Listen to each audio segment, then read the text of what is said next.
And welcome to another segment of the 10 Count. I'm Steve Kim for UCN Live. Joining us is Michael Montero of Montero on Boxing and Doug Fischer from Ring TV. Guys, we're going to be out there ringside, one of our favorite venues, the StubHub Center, October 3rd. Doubleheader featuring Matthysse taking on Viktor Postol and Antonio Orozco taking on Humberto Soto. Michael, I don't know if you were at the press conference, but Viktor Postol, he is a tall guy. He would win a jump ball against Matthysse. This might be a stylistic issue here. He'd win a jump ball on his knees against Matthysse, okay?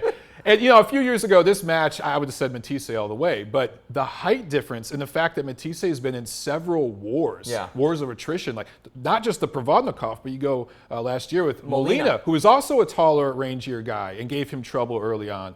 This is, you know, kind of a 50-50 one for me. 50-50, wow. I slightly favor Matthysse, but if Postol can stay on the outside and use that length and box, and he's shown he has that craft, he has that ability to box, right?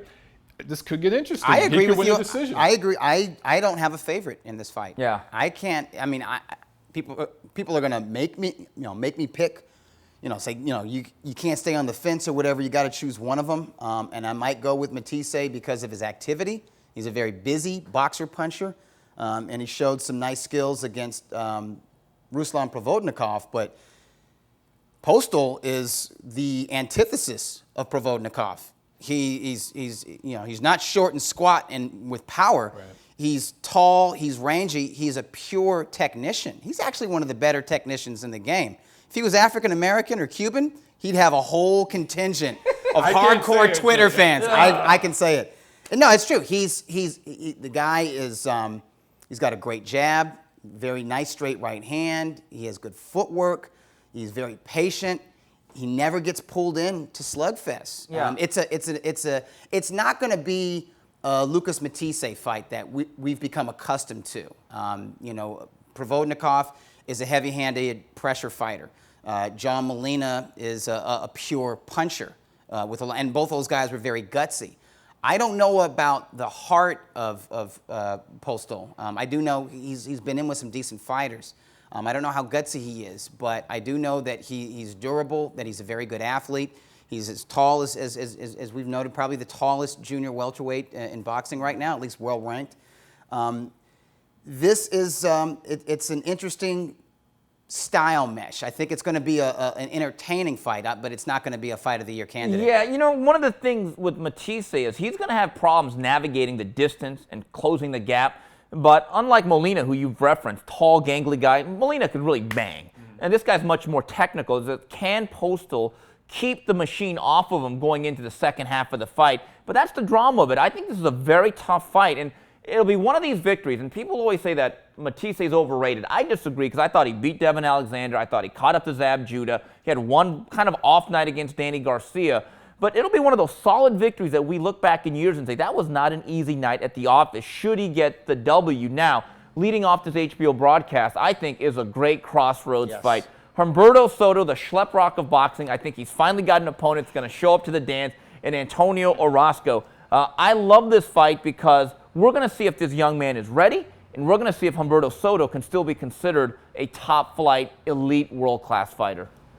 You said it all with that one. I think this is going to be the fight of the card. Yeah, I mean, we're going to get answers or questions answered about Postol in the main event, but Orozco in this first fight, this co-feature, it's like you said, can he keep Soto off of him? Can Soto still rise to the occasion? He's been in some wars. Yeah. He's had a lot of damage. And like you said, he's had a lot of guys pull out in the last minute, and he's had trouble, getting an opponent in there. So, Doug, one thing I worry about Orozco, I think he's going to get off to a quick start. I just wonder, because I noticed this in the Emmanuel Taylor fight. He's great for 2/3 of the fight. Then he gets into uncharted waters. He's not swimming so smoothly. He either fades or he doesn't have the confidence to close strong in a fight that's scheduled for 10 rounds or, past 8 rounds. And I think that's typical for a lot of prospects. I mean, you get developed. You start off with 4-rounders and 6-rounders, and your real developmental fights come in scheduled 8-rounders, and he hasn't gone that distance. He hasn't gone a hard distance often. So the Taylor fight was good. I mean, at least it lets him know he can fight a hard 10 rounds, and he was in with the quality opponent. But Taylor doesn't have the experience or the versatility of Humberto Soto. I mean, Soto, he was world class, and he was somebody who could do everything, including punch a little bit. And I do recall a fight maybe about a year and a half ago. Was it Miguel Huerta who dropped Orozco really hard with the hook? Buzzed him in the first. Oh, did he just rock him? Yeah. But he rocked him bad. Yeah.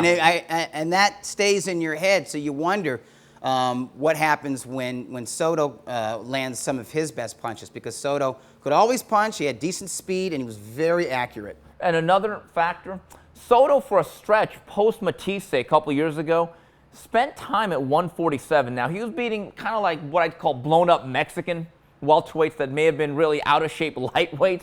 But when you get used to fighting at a bigger weight class, I wonder, he might be the bigger, stronger guy here, and I wonder about the physical strength. 'Cause one thing about Soto, we've seen him at the world class, what, Doug, for at least 10 years? Yeah, Like, and in wars. I mean, his mettle has been tested. I mean, I'll never forget his 12-rounder with Urbano Antillon. Good Lord. But the craft that he showed. I mean, that was as nip and tuck a Fight of the Year candidate as I've ever seen, but the real difference was on the inside, the angles and the combination punching that Soto got off with. He's very dangerous for any prospect. How many of those wars, you That's mentioned the he's been question. in, has that worn him down? And Orozco's job is to push him off that cliff if he's near the edge. Right, so there's a fine line between experience and corrosion in boxing. All right, well, that's it for this segment of 10 Count. On behalf of Michael Montero and Doug Fischer, this is Steve Kim saying till the next round, goodbye, everybody.